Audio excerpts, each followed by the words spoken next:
हिस्सा बनने का अवसर मिला।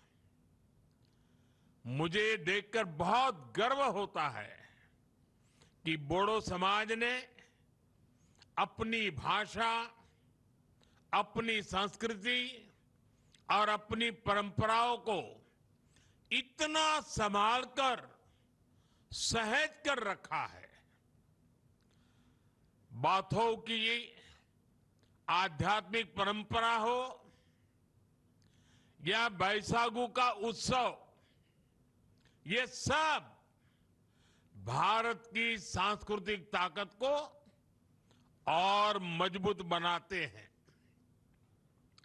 साथियों, भाजपा एनडीए की डबल इंजन सरकार भी असम की विरासत के संरक्षण और असम के तेज विकास दोनों के लिए निरंतर काम कर रही है।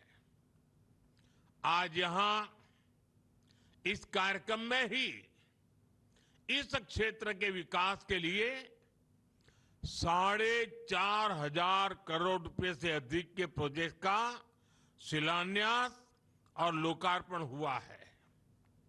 इसमें से 1100 करोड़ रुपए से ज्यादा की राशि बोडोलैंड की सड़कों के लिए खर्च होने जा रही है।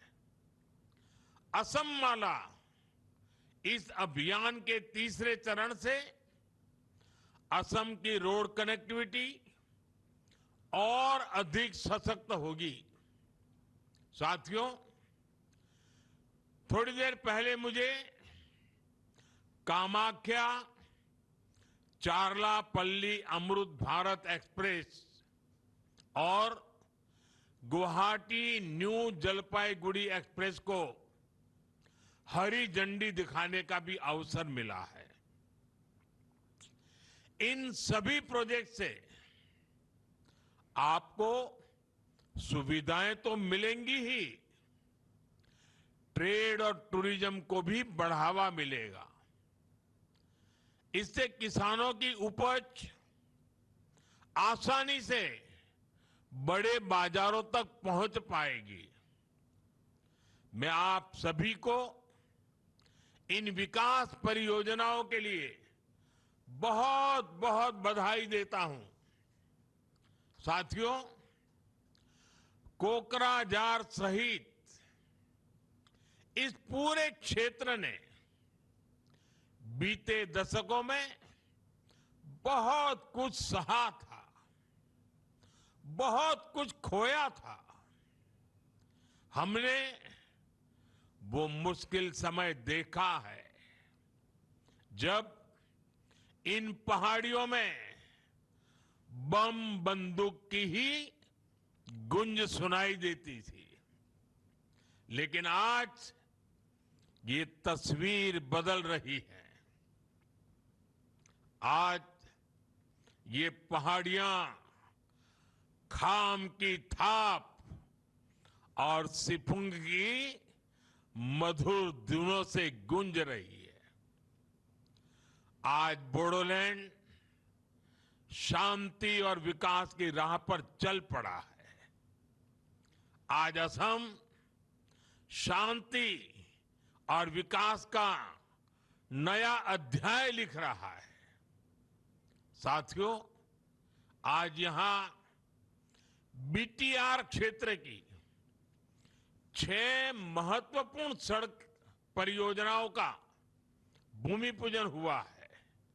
साथ ही इस क्षेत्र की रेल कनेक्टिविटी को मजबूत करने के लिए बड़े कदम उठाए गए हैं।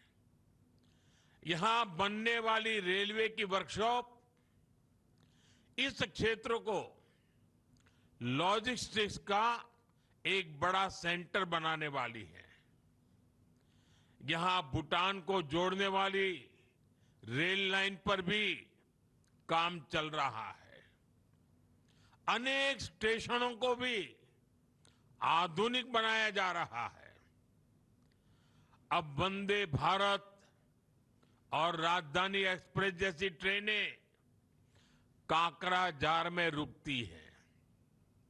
यह बोडोलैंड की बेहतर कनेक्टिविटी का प्रमाण है। ऐसे प्रोजेक्ट से कोकराझार व्यापार का बड़ा केंद्र बनने जा रहा है।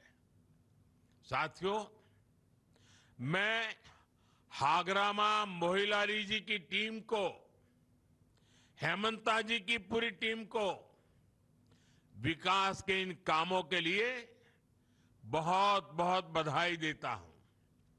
साथियों, दशकों तक बोडोलैंड का ये क्षेत्र कांग्रेस के विश्वासघात का साक्षी रहा है। बोडोलैंड की अनेक पीढ़ियों को कांग्रेस ने झूठे सपनों में उलझाए रखा। दिल्ली में बैठी कांग्रेस की सरकारों ने सिर्फ दिखावे के लिए कागजी समझौते किए। साथियों, जब आपने देश से और असम से दोनों जगहों से कांग्रेस को खदेड़ा और बीजेपी एनडीए को अवसर दिया, तो हमने ईमानदारी से प्रयास शुरू किए। कांग्रेस जहां अपनी स्वार्थी राजनीति के लिए अलग अलग समुदायों में फूट डाल देती थी, वहीं बीजेपी ने स्थायी शांति के लिए काम किया। इसी सोच के साथ बोडो शांति समझौता किया गया। इस समझौते में पहली बार सभी प्रमुख संगठनों और समूहों को एक साथ लाया गया। साथियों, कांग्रेस की एक और सच्चाई है। कांग्रेस झूठे वायदों की दुकान है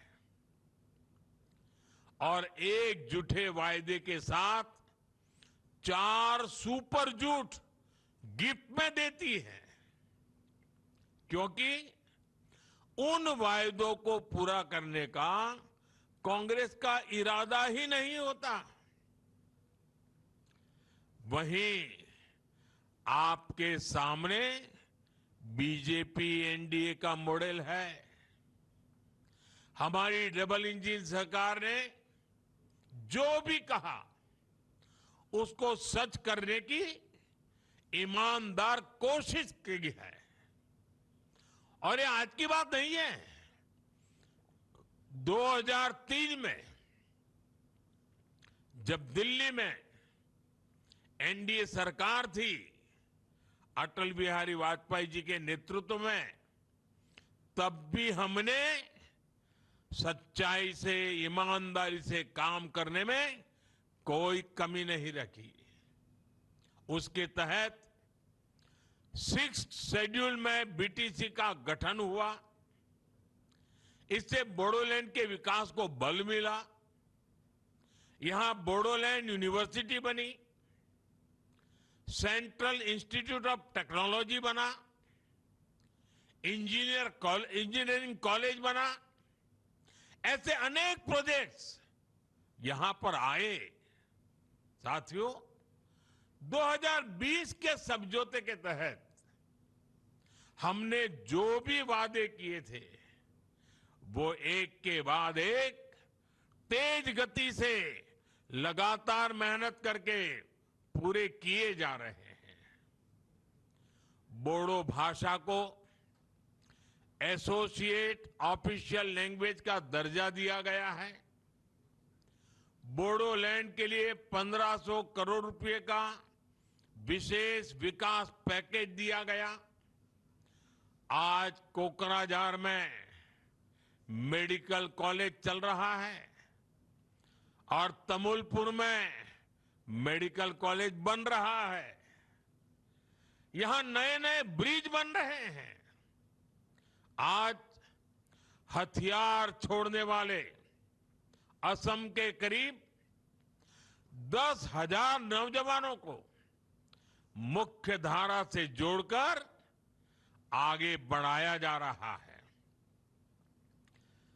वो सब माताएं हमें आशीर्वाद दे रही हैं, जिनके बेटे आज घर वापस लौटे हैं, खुशहाली में अपने परिवार के साथ जिंदगी जी रहे हैं। साथियों, हमारी सरकार 아파트 제도장, 이제 AI로 현장에서 바로 확인하고 비교하고 고르세요. 생성형 AI의 결합으로 राष्ट्रीय स्तर पर सम्मान मिले। बोडो समाज की पारंपरिक आस्था बथाऊ को भी बड़ा सम्मान दिया गया है। इसके लिए अलग जनगणना कोड दिया गया है और आस्था के स्थलों के विकास के लिए भी विशेष सहायता दी जा रही है। साथियों, कांग्रेस का एक और बड़ा पाप है जो देश और असम की सुरक्षा के लिए बहुत बड़ा खतरा बन गया है, जिसने रोटी, बेटी और माटी तीनों की सुरक्षा को खतरे में डाला है। कांग्रेस का हाथ हमेशा से घुसपैठियों के साथ रहा है और आज भी है। कांग्रेस ने दशकों तक यहां के मूल निवासियों को जमीन के कानूनी दस्तावेज तक नहीं दिए। कांग्रेस ने आदिवासियों की बहुत सारी जमीनों को घुसपैठियों के हवाले कर दिया।